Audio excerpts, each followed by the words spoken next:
Bir de şunu ekleyeyim hocam.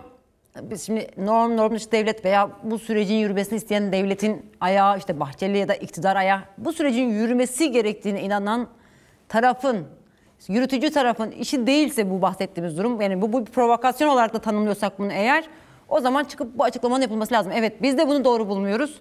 Çünkü biz ısrarla Kürt-Türk kardeşlerinden bahsederken bu ölümlere, acılara saygısızlığı biz de kabul etmiyoruz. Dolayısıyla bütün toplumu bu yapılan saygısızlığı da katarak, bu provokasyonu da katarak uyanık olmaya, sağduyulu olmaya çağırıyoruz da denebilir. Ama bu da denmiyor. Şimdi her seferinde işte İstanbul'da bir aile saldırıya uğruyor. Hamile bir kadın karnından tekmeleniyor. O durum üzerine hiçbir açıklama yapılmıyor. HDP gerillasının cenazesi 2017'de yaşamını yitirmiş. Kaç yıldan sonra devlet tarafından cenazesi veriliyor bu arada. Buna rağmen gene bir tablo, böyle bir tabloyla karşı karşıyayız. Dolayısıyla eğer bu işin yürütücülerin işi değilse bunu da açık yüreklilikle söylemeleri gerekir ki bu oluşan kaygıyı, bu umutsuzluğu da bir şekilde bertaraf etmek onların omuzlarında oluyor bu durumda. Şimdi komisyon dedik tabii. Komisyonun adı, geçen hafta biz programımızı yaptığımız zaman bir sonraki gün yapılacaktı toplantı. Komisyonun adı da belirlenmiş oldu. Milli Dayanışma, Kardeşlik ve Demokrasi Komisyonu. 2 toplantı yapıldı. Bir diğeri de yanlış bilmiyorsam yarın 3.'sü yapılacak. Şimdi ve 2. toplantıda Milli İstihbarat Başkanı, İçişleri Bakanı, Savunma Bakanı katıldılar ve dolayısıyla o toplantının oy birliğiyle, bu arada şunu da belirteyim, oy birliğiyle basına kapalı ve içeriklerin, tutanakların tamamen gizli kalacağı kararıyla konuşuldu. Numan Kurtulmuş'un açıklaması vardı. Diyor ki buradaki konuşmalar tam tutanak altına alınacak ama asla yayınlanmayacaktır. Komisyon üyelerine dahil 10 yıl süreyle verilmeyecektir. Bu toplantıda konuşulan hiçbir konu hiçbir şekilde dışarıda mevzu bahis edilmeyecektir dedi Türkiye Büyük Millet Meclisi Başkanı Numan Kurtulmuş. Komisyon toplantısı öncesinde basına açık kısımda yaptığı açıklama buydu. Tabii bu açıklama pek çok tartışmayı beraberinde getirdi. Ne amaçlanıyor bu tutanakların gizli kalınması sorusu tartışıldı kamuoyunda çokça. Kimi dedi ki bunun CHP ile ilgili ayağı var, kimi başka açıklamalar yaptı. Şimdi bunu konuşmak gerekir. Yani 10 yıl süreyle tutanakların üyelere dahil verilmemesi sizce hocam bir böyle bu işin içinde bir bit yeniği var sorusunu sorduruyor mu size? Çünkü herkese aşağı yukarı bu soru, yani herkes değil ama büyük bir kesime bu soru belirdi. Yani bu işin içinde bir bit yeniği var. Neden tutulsun ki? Çünkü şeffaflık istenen bir süreç şu an esasında denilirken bunun yapılması. Kim dedi ki evet normaldir, işte istihbarat var işin içinde, devletin sırları olabilir. Bir yandan da şunu sormak gerekir. Devletin büyük sırlarını bütün partilerin, İyi Parti hariç katıldığı üyelerin olduğu bir yerde devlet ne kadar sırrını paylaşabilir orada? Belki bunu da sormak gerekir hocam. Şimdi bu konuda tartışma açanlar genellikle Kürt halkı falan değil. Kürt halkı zaten ezbere biliyor ki bu devletin zaten gizli kapaklı tonlar şeyi var, işi var. Ve bu gizli kapaklı işler genellikle gidip Kürtleri vurmuştur. Bu halk tarihsel olarak böyle bir hafızaya sahip. Onun için hiç şaşırmıyor. Olabilir diyor. Bu devlet halktan gizli bazı işler yapar, yine yapıyor. Burada Kürt halkının saflarında bir tartışma yok. Asıl tartışma gerek komisyona ve gerekse komisyonun böyle bir çözüm sürecinin yürütmesine itiraz eden ulusalcılardan geliyor. Aşırı ulusalcılar sanki ilk defa böyle bir gizli oturumla karşı karşıya kalmışlar gibi bağırıp çağırıyorlar. Ama mesela onlar, ben hatırlıyorum 1974 yılında Kıbrıs işgali öncesi yapılmış olan Türkiye Büyük Millet Meclisi'ndeki gizli oturuma seslerini çıkartmadılar. Daha sonra defalarca özellikle sınır dışı askeri operasyonlarla ilgili gizli oturumlara bu ulusalcılardan tek bir itiraz bile gelmedi. Ve bunların hepsi de gayet iyi biliyor ki böyle gizli oturumları siyasi partiler birleşerek istemiyorlar. O oturuma gizli bilgi vereceğini söyleyen kişi, bu oturumu gizli yaparsanız bu bilgileri veririm, yapmazsanız vermem dediği için gizli oturumlar oluyor. Mesela geçen gün yapılan ikinci komisyon oturumunda diyelim ki partiler biz gizli oturum istemiyoruz deseydiler, yahu bu MİT Başkanı Kalın hemen o gün komisyonu terk ederdi. Ben size gizli bilgi vereceğim ama siz gizli olmasın diyorsunuz. Öyleyse bildiğiniz kadar bilgilerle yetinmek durumundasınız der ve çıkar giderdi. İçişleri Bakanı da aynı işi yapardı. Savunma Bakanı da aynı işi yapardı. Demek ki Türk sadece Türkiye'nin değil, birçok devletin meclis çalışmalarında, komisyon çalışmalarında buna benzer gizli oturumlar olur. Bu gayet normaldir.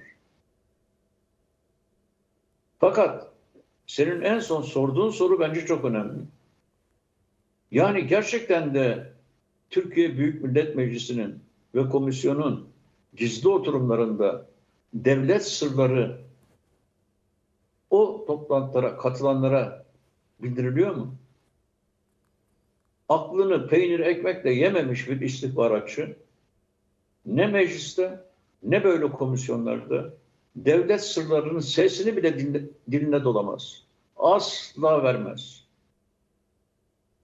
Ya biz amatör gizlilikte çalışan insanlar bile iki kişiden bir fazla üçüncü kişinin bildiği sır olmaktan çıkar düsturunu ezbere biliriz. Üç kişi biliyorsa bir sırrı ve o sır diyelim ki açığa çıkmış ise o sırrı ele vermeyen üç kişiden bir kişi kimin hain olduğunu anlayamaz. O iki kişiden hangisi acaba hain diye kara kara düşünmek zorunda kalır. Hele bu üç kişiyi açtığı zaman hepten işler karma karışık hale gelir. Ya bizim bildiğimiz bu prensibi kulağa kesik istihbaratçılar ezbere bilirler. Tek bir sırrı bile vermezler. Peki o zaman acaba neden bu gibi gizli oturumlar yapılır? Bu gibi gizli oturumlar genellikle tartışılması istenmeyen politik kararlarla ilgili olduğu için gizli yapılır. Diyelim ki komisyonda Kalın, MİT Başkanı şöyle bir cümle kurdu. Orta Doğu'da çok tehlikeli gelişmeler var. Eğer biz Başkan Apo'yla, PKK'yla, Kürt halkıyla demokratik bir uzlaşma yapmazsak başımız belaya girer. Ülke bölünebilir, perişan oluruz diye bir cümle kurdu. Bu cümlenin gizli kalmasını ister. Çünkü bu cümle açığa çıktığı zaman bu süreci baltalamak isteyenler bu cümlenin üzerinde öyle bir tepinirler ki bunun altından bütün MİT'i toplasa Kalın altından kalkamaz. Demek ki bu tür gizli oturumlar genellikle alınacak bir kararın gerçek gerekçesini açıklamak, fakat açıklanan bu gerekçenin dışarıda duyulsa bile tartışmasını, açıklanmasını yasaklayarak önlemek için yapılır. Çünkü bu tartışma o amaca yönelmiş olan insanların eylemlerini baltalar.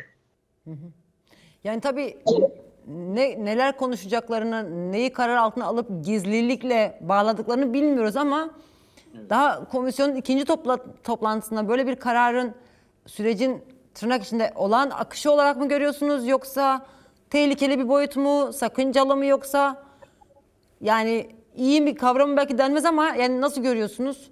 Olağan bir durum mu sizce bu? Eğer olağan olmasaydı DEM partililer o komisyonu terk ederdi. DEM partililerin de oylarıyla, oy birliğiyle kapalı oturum yapılmıştır. Peki. Çünkü DEM partililer devletin hangi gerekçeyle demokratik bir uzlaşmaya yöneldiğini bilmek isterler. Birinci ağızdan bilmek isterler. Eğer bu gerekçeyi açıklayacak olan bu devletin istihbaratçı, güvenlikçi kesimleri, ben açıklarım ama benim açıkladığımı hiçbir yerde konuşmayın. Konuşacaksanız açıklamam derse,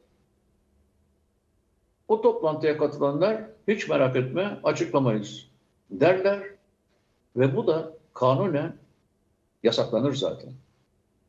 10 yıllık açıklamama hükmü anayasa gereğidir. Gizli oturumların zabıtları 10 yıldan önce açıklanamaz. Yani bunlar normal işler. Komisyonun ikinci gününde böyle bir gizli celse yapılması son derecede akla yakındır. Çünkü oraya katılan milletvekilleri devletin içinin temsilcilerinin ne yapmak istediklerini öğrenmek isterler. O devletin temsilcileri ise laflarının kendilerine zarar vereceğini düşündükleri için gizli oturum talep ederler. Yani bu çaresizlikten yapılmış bir yasaklamadır. Elbette ki bunun demokratiklikle uzak yakın ilgisi yoktur. Kendine güvenen bir devlet olsaydı, Kürt halkı ve örgütleriyle neden uzlaşma yapmak gerektiğini hiçbir kaygı duymadan 86 milyon insana açıklarlardı. Ama açıklamak istemiyorlar. Biz ise o oturumda olan insanlar olarak onların ne düşündüklerini öğrenmek istiyoruz. Onlar diyorlar ki gizli bir oturum yaparsanız açıklarız. Milletvekilleri de diyorlar ki kabul, gizli bir oturum yapalım. Türkiye Büyük Millet Meclisi'nin iş tüzüğüne dayanarak da bu gizli oturumda konuşulanların hiçbirini dışarıda dile getirmeyelim.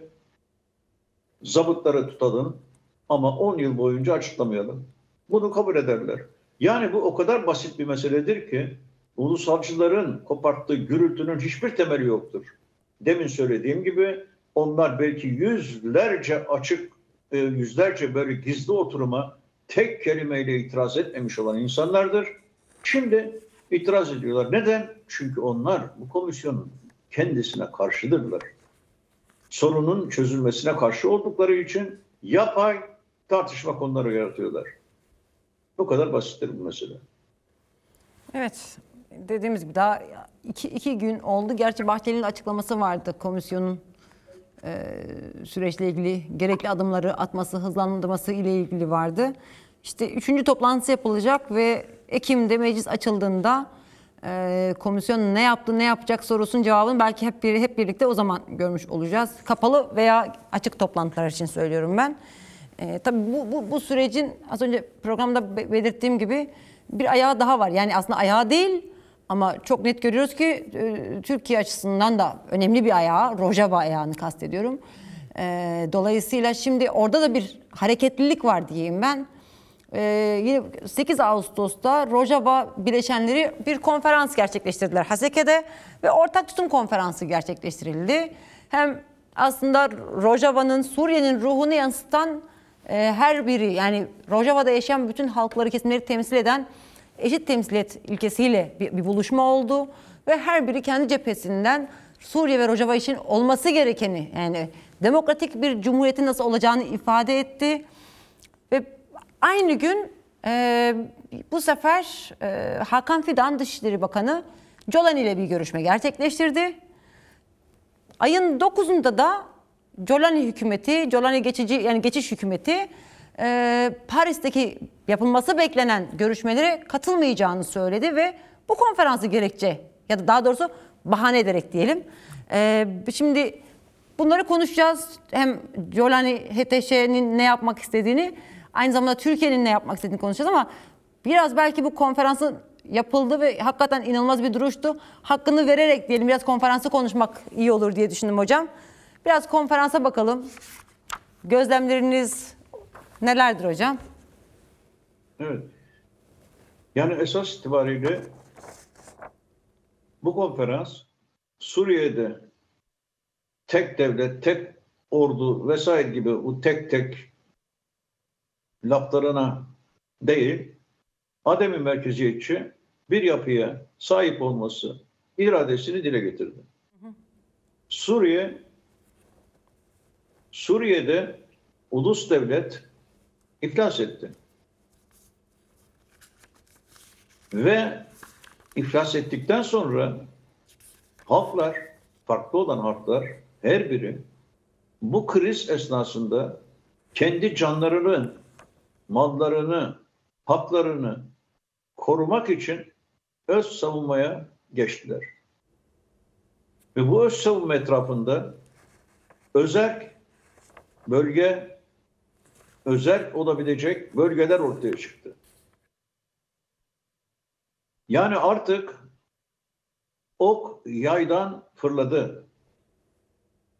Bütün bunlar olunca Kürtler, Ermeniler, diğer halklar, Alevi Araplar, Dürziler bu olanağı elde ettikten sonra bunu geri vermezler. Sen Suriye Ulus Devleti'ni 1920'lerde kurmuşsun. O zaman bu halkların ne bir ciddi örgütlülüğü vardı ne de özgürce yaşama bilincine sahiptiler. 1920'lerde kurmuş olduğun ulus devlet şu sıralarda dağıldı. Dağıldıktan sonra bu halklar yepyeni bir bilinç ve örgütlülük düzeyine yükseldiler. Artık diş macununun dışarıya çıkmasından sonra onu gerisin geriye tüpün içine doldurup üzerine de ulus devlet markasını koyamaz. Bu geçti. Bu bitti. Zaten işe yaramamış. Bu halkları birlikte tutamamış olan bu devlet sistemi, ulus devlet sistemi tarihe karıştı. Bundan sonra zorla tutmaya kalkarsa 1920'lerden günümüze kadar yürüttüğün zulümün 1000 katını yürütmek zorundasın. İnsanları o dönemlerde hapsatmak kolaydı. Şimdi başına bela alırsın. Bu mümkün değil. Demek oluyor ki bu konferans son derecede mantıklı bir şekilde halkların, dinlerin, kültürlerin iradesini ortaya koydu.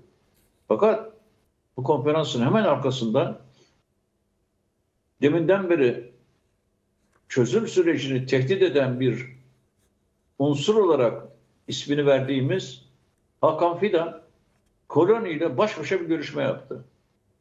Bu görüşmenin hemen arkasında bu Koloni denilen şahıs Paris konferansını boykot etti. Nedir bu? Bu nedir? Besbelli ki bu özünde Türkiye'deki barış ve demokratik toplum sürecini baltalamaya dönük en tehlikeli adımlardan biridir. Suriye'de çıkabilecek olan büyük bir ihtilaf, hele bu ihtilafın herhangi bir şekilde silahlı çatışmaya dönüşmesi demek, Fidan'ın örgütlemiş olduğu, Arap Baharı'ndan beri örgütlemiş olduğu cihatçı kuvvetlere dayanarak Türkiye'nin Suriye'ye müdahalesiyle sonuçlanırsa ne çözüm kalır, ne süreç kalır. Bu bir provokasyondur aynı zamanda. Tehlikeli bir müdahaledir. Bunu bir iyi görmek gerekiyor ve Rojava'yla dünya çapındaki dayanışmayı kuvvetlendirmek gerekiyor. Siz devam ederken hocam tabii yani Suriye'de ve Rojava'da olanlar sadece bunlar değil. Şimdi Şam'a bağlı yani bu Colaniye'de HTŞ'ye bağlı ne denirse artık gruplar Deir ez-Zor'a saldırdılar ve içinde çocuk ve sivillerin olduğu yaralılar vardı. Gayse'de açıklama yaptı. Saldırılar anlaşmayı ihlal ediyor ve tedbir alacağız dedi. Tabii Colani hükümetinin saldırıları devam ediyor. Bir yandan Dürzilere dönük saldırıları devam ediyor artık vahşet boyutunda. Diğer yandan da işte sanatçılar sendikası bünyesinde düğün ofislerini kurarak düğünleri ve müzikleri kontrol edecek. Ki geçtiğimiz hafta Şam'a yani HTŞ'ye bağlı güçler bir sanatçıyı alıp korkunç bir işkence görüntüsü vardı.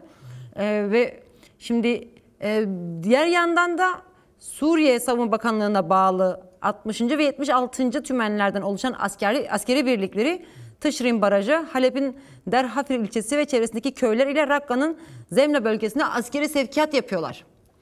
Şimdi bunlar da çokça basında geçen bilgiler, haberler arasında. Bir diğeriyle Şeyh Meksut ile Eşrefiye mahalleleri üzerine drone uçuşları gerçekleştiriyorlar ki onun görüntüsü de vardı Anha'da. Şimdi bütün bunları tanıklık ediyoruz. Şam diyor ki ben Paris'e gitmeyeceğim diyor. Ki orada geçtiğimiz haftalarda konuştuk. İngiltere ve Fransa arabuluculuğunda görüşmeler gerçekleşecekti. Gazete Genel Komutanı Mazlum Abdi yine Anha'ya verdiği röportajda orada nelerin konuşulacağını aslında konuşulmayı bekleyen bütün başlıkları sıralamıştı esasında. Ve anladığımız kadarıyla Colani geçiş hükümeti ya daha doğrusu geçici hükümeti demek belki daha doğru olur. Israrla tarih tekerrürden ibarettir demeyi düsturunu edinmiş ve bunun üzerinden gitmeye çalışıyor. O tekerrür Esad'ın yaptığı tekerrürdü. Yani yok sayarak tekçi bir anlayışla vardığı nokta belliydi. Şimdi bunu bir DAEŞ ruhuna bir kravat bağlayarak yapmaya çalışıyor. Bu gördüğümüz görüntüler de Süveyda'daki hastaneye yönelik katliam görüntüleri. Tabii ki korkunç görüntüler vardı. Onları tabii ki izleyicilerimizle paylaşmadık. Ama bu paylaşabildiklerimiz kadarıydı öyle söyleyeyim. Hastanede bu Anefe'de yayınlandı bu görüntüler. Yapılan katliamın görüntüleriydi. Bir vahşet yaşanmış. Yani oradaki hastalar, sağlık çalışanları bir kıyımdan geçirilmiş. Ve bu sadece bu aslında uluslararası anlamda da çok ciddi bir tabloyu ortaya koyuyor. Yani bir insanlığa karşı suçu ortaya koyuyor. Burada bir suç işlenmiş. Ama basit bir suç değil yani. İnsanlık suç işlendiği görüntüleri var. Bir doktoru birazdan görüntüleri de gelir belki. Şimdi görüyor izleyicilerimiz yerde cenazeler var. Katledilenlerin cenazeleri var. Biraz daha ilerleyen görüntülerde evet bir doktorun nasıl katledildiğini bütün sağlıkçılar orada silah baskısıyla oturtulmuş ve bir doktoru orada katlediyorlar. Şimdi bunlar Paris'e gidecek mi gitmeyecek mi ne yapacak dediğimiz bir hükümetin Türkiye ile üzerinden görüşme yaparak adım atmaya çalışma sürecini görüyoruz Suriye'de hocam. Yani şimdi bu da işte HTŞ Colani hükümetinin başka bir rengi diye bunu da belirtmek gerekir. Şimdi dolayısıyla bu tabloda nasıl bir Suriye çıkar hocam? Yani evet, yani anlattıklarını zaten anlatıyorsun. Yani besbelli ki orada provokasyon üstüne provokasyon yapılıyor. Yani Başkan Apo'nun Suriye devletinin Rojava'yla, Rojava'nın Suriye devletiyle demokratik entegrasyonunu savunuyor. Bunlar ise böyle bir entegrasyonun altına dinamit döşüyorlar ve darmaduman ediyorlar ortada. Çok açık bu. Şimdi dikkat etmemiz gereken nokta budur. Yani orada da yani şöyle bir şey söyleyeyim. Bu Hakan Fidan ve buna benzer insanlar orada yürüttükleri bu tür ne idüğü belirsiz işleri ta biliyorsun eskiden bir ses kaydında görmüştük bu arkadaşın ne gibi dümenler döndürdüğünü. Türkiye'den getiririm 5-6 kişi. Suriye'den Türkiye'ye 3-4 tane füze atarım. Savaş bahanesi yaratırım diyen kişidir bu. Ve bu kişi Arap Baharı'ndan bu yana Suriye'deki cihatçı unsurları örgütleyen kişinin de kendisidir. Bu ciddi bir güçtür. Ve bütün MİT hayatı boyunca bürokrasinin ve Türk siyasi çevrelerinin dosyaları elinde bulunmaktadır. Ve bu insan farklı istihbarat örgütleriyle olan ilişkilerinde, Dışişleri Bakanlığı yaptığı esnada devletlerle kurmuş olduğu ilişkilerde kiminle, kime karşı, ne zaman, nasıl bir işbirliği içinde yapacağı meçhul olan bir kişidir. Bu kişinin arkasındaki güç her türlü olumlu gelişmeyi baltalama potansiyeline sahiptir. Suriye'de olan biten şu senin anlattığın canavarlıklar neler yapılabileceğini zaten gözler önüne seriyor. Fakat sadece Suriye'de değil, Irak'ta da acayip şeyler oluyor değil mi? Evet. Irak'ta da yani Mahmur kampına yönelik bir takım acayiplikler var yani. Bir saldırılar var. Etrafını çitle çevirmek, terörgülerle örmek. Yani oradaki binlerce insanı bir tür topluma kampına mahkum etmek için elden gelenler yapılıyor. Ve Karayılan bu yapılanlara karşı diyor ki biz Mahmur kampının nöbetindeyiz. Şimdi herkes şöyle düşünüyor. Ya neler oluyor? Ya silah bırakmamış mıydı? Elbette bırakmıştı. Bakur Kürdistan'ında Türkiye Cumhuriyeti'ne karşı tek bir mermi atmayacağını kesin bir şekilde iradesiyle ortaya koymuştur. Türkiye Cumhuriyeti'ne karşı gerilla savaşmamaktadır. Savaşmama kararı vermiştir. İllegal askeri PKK örgütü Bakur Kürdistan'ında feshedilmiştir. Fakat savaş Türk Devleti'nin savaşı. Savaşı Başur Kürdistan'ına yaydığı için orada gerilla durmaktadır. Orada da aslında ateşkes ilan etmiştir. Zaten Başkan Apo Mahmur kampının sakinlerinin evlerine dönme sürecini başlatacağını açıklamıştır. Fakat o böyle açıkladığı halde Irak devletinin kampa karşı bu insanlık dışı kuşatma, nefessiz bırakma çalışmaları tehlikeli sonuçlara yol açacak eğilimdedir. Karayılan devam eder.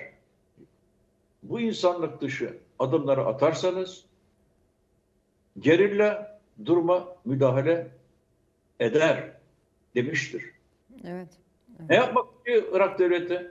Tam da bu sırada ne olur yani mesela Mahmur kampının etrafında çit olmazsa, tel örgü olmazsa ne yapacak sana? Ne yapacak sana? Ben şimdi burada da Türk devletinin illegal kesimini, norm dışı kesiminin Irak devletini bu gibi işlere yönlendirdiğini düşünmeye başlıyorum. Suriye'de bu korkunç şeyler yapıyor. Irak'ta Mahmur kampına karşı provokasyonlar düzenliyor. Bunların hepsi çözüm sürecini baltalama çabalarından başka hiçbir şey değil. Evet. Evet, tam da buna ilişkin yani Mahmur demişken Önder Apo Mahmur halkına bir mektup göndermişti. Ve Mahmur halkı toplanıp bir araya gelip mesajı o şekilde dinlemişlerdi. Zaten yani arkadaşlarımız bir kez daha ekrana getirebilirler Önder Apo'nun Mahmur mesajını. Ve yani diyor ki hepsini okumayacağım ama ekrana gelecek zaten ama öyle inanıyorum ki Mahmur halkı geçmişte nasıl mücadelemizin temel sütunu haline gelmişse barış ve demokratik toplum inşasında da aynı önemli rol ve misyonu üstlenecektir. Bu sürecin dinamik bir gücü olarak sorumluluk sahibi olmak ve öncülük etmek mücadele mirasımızın bir gereğidir. Görüşmelerimizin önemli bir konusu da Mahmur halkımızın durumudur. Şüphesiz sürecin ilerlemesiyle buradaki halkımızın kendi topraklarına dönüşleri de gerçekleşecektir. Ancak bilinmelidir ki bireysel ve ailesel yaklaşımlar gelişmemelidir. Bizler toplumsal, siyasi ve hukuki meseleleri kolektif bir tarzda ele alacağız ve bu esas üzerine çözüme gideceğiz diyor. Yani esasında Mahmur halkının benim anladığım mesajın özünü yani en azından verilen mesajı. Dediğim gibi izleyicilerimiz de geri kalanını ekranda okumuş oldular. Yani işte bu sürecin dağıttığı her bir Kürt neredeyse aslında bu sürecin çok doğal bir parçası olarak her aşamasına etkilenecek ve her aşamasında demokratik barış ve toplum sürecinin inşasında yer alacak. Bu çok açık bu şekilde bu şekilde anlaşılmış oluyor. Dediğimiz gibi süreç ilerledikçe herkes bulunduğu yerden bu sürecin ne noktaya getireceği sürecini ele alacak. Hocam 3-4 dakikamız var.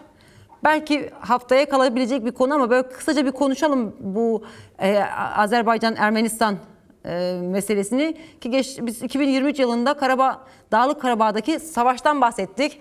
Orada Azerbaycan askerlerinin orada bir soykırıma dönük çünkü 100.000'den fazla Ermeni orayı terk etmişti. Şimdi tekrar bu sefer Amerika dedi ki Trump dedi ki ben bu işi çözerim dedi ve 8 Ağustos'ta biz anlaşmanın yapıldığına tanıklık ettik. Anlaşmanın merkezinde Zengezur koridoru vardı. Tabii adı Zengezur olarak geçmiyor anlaşmada. Adını TRIP verdiler. Yani Trump'ın da adının geçtiği bir anlaşmaya, daha doğrusu ticaret hattına dönüştürüldü. O hattı, bu bahsettiğimiz ticaret koridorunu Amerika 99 ya da 100 yıllığına aslında faydasını sağlayacak şekilde devralmış oldu. Tırnak içinde söylüyorum. Belki detaylandırırsınız siz. Kısaca ne oldu, ne bitti ve ne olacak? Çünkü bu Ermenistan ile İran arasında bir sınır demek aynı zamanda. Orta Doğu'daki durum için ne demek? Rusya için ne demek? Yani ortadaki bütün dengeleri düşündüğümüz zaman böyle 2-3 dakika içerisinde ele alabilirsek biliyorum zaman kısıtlı ama. Evet. Yani elbette 2-3 dakika içinde yani bu işin derinlemesine anlatılmasını yapamayız ama zaten benim de alanım değil, uzman değilim, bilmem ne. Yani böyle bir durum var. Şimdi biliyorsun ki bundan önce hangi tarihler, yani yakın tarihlerde aslında böyle bir koridorun açılması konusunda Rusya, Ermenistan ve Azerbaycan'la bir anlaşma yapılmıştı ve buradaki kontrolün Rusya'ya verileceği düşünülmüştü. Üçüncü Dünya Savaşı içindeyiz ve dengeler hızla değişmekte. Rusya, Suriye'deki rejim değişikliği ve Orta Doğu'daki savaşın neticesinde belirli zeminler kaybetti. İran'da kaybetti. Ve şimdi bir baktık, Trump Amerika'yı Ermeni toprağı üzerinde açılacak olan bir koridor vasıtasıyla İran'a girmiş oldu bir bakıma. İran'la komşu olmuş oldu. Amerika Birleşik Devletleri. Yani daha dün İran'ı bombalayan Amerika Birleşik Devletleri bu koridor vasıtasıyla İran'la komşu olmuş oldu. Yani bir kara savaşına gerek görmeden İran sınırına dayanmış oldu. Bu çok tehlikeli bir durumdur. Bu 3. Dünya Savaşı'nın yeni bir evresinin ilk işaretlerinden bir tanesidir. Öyle bir durum doğabilir ki yani sen şimdi burada yani, olacak iş değil yani. İran'la komşu, Ermeni toprağında bir koridor açıyorsun ve oradan yani yelkenli gemileri mi geçireceksin? Kadillaklar mı geçecek orada? Orayı nasıl koruyacaksın? Bu demektir ki oraya kısa bir zaman sonra, bu koridor açıldıktan kısa bir zaman sonra Amerikan askeri birliklerinin taşınması bir mukadderattır. Böyle bir şey İran devleti açısından son derecede tehlikeli sonuçlar doğurur. Belli ki kısa bir süre sonra belki de Alaska'da yapılacak Putin-Trump görüşmesinin gündemine de girecek olan bir konu olarak bu konu ciddi sürtüşmelere, çatışmalara, belki de savaşlara sebep olacak. Ermenistan boyun eğmiştir. Peşinyan vasıtasıyla emperyalizmin İsrail ve Amerikan kesimine yaklaşmıştır. Zaten Azerbaycan İsrail ile stratejik bir ittifak içinde bulunmaktadır. Ve geleceğin en tehlikeli hususu Türkiye Cumhuriyeti'ni de bu iki devletle birlikte İran'a karşı konumlandırmak olacaktır. Bu Türkiye'nin geleceğini karartır. ve zaten İmralı'da Başkan Apo devletin böyle bir durumda hem Kürdistan'ın hem Türkiye'nin ne hallere düşeceğini gördüğü için son bir şans olarak barış ve demokratik toplum sürecini başlatmıştır.